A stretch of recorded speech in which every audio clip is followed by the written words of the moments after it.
El bruxismo es el acto compulsivo de apretar o rechinar los dientes sin ningún interés funcional. El estrés y la ansiedad son a menudo las causas más frecuentes. Se calcula que el 80% de la población ha tenido algún episodio bruxista a lo largo de su vida, incluyendo adultos, adolescentes y niños.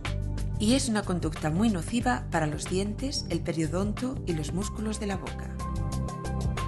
Existen dos tipos de movimientos bruxistas: el apretamiento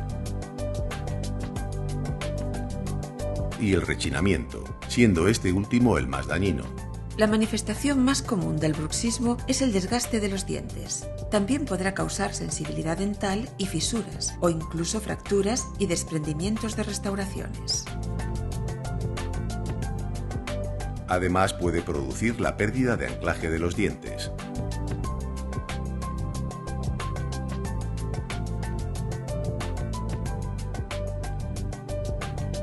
El bruxismo produce un exceso de ejercicio que va a repercutir en los músculos masticatorios y en las articulaciones de la mandíbula, provocando dolor y chasquidos. Incluso puede aparecer dolor de oído, dolores de cabeza y otros problemas graves.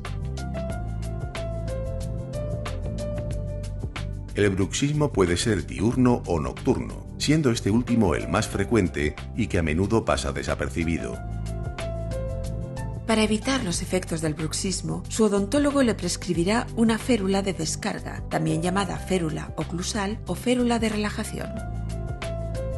La férula es un aparato generalmente de resina transparente que se interpone entre los dientes. La férula mejorará la posición de la mandíbula, evitará el desgaste y las fracturas dentales y relajará los músculos masticatorios.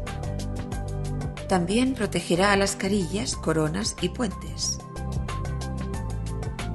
Sin duda, la férula es el tratamiento dental más conveniente ante el bruxismo, ya que ofrece excelentes resultados a medio y largo plazo.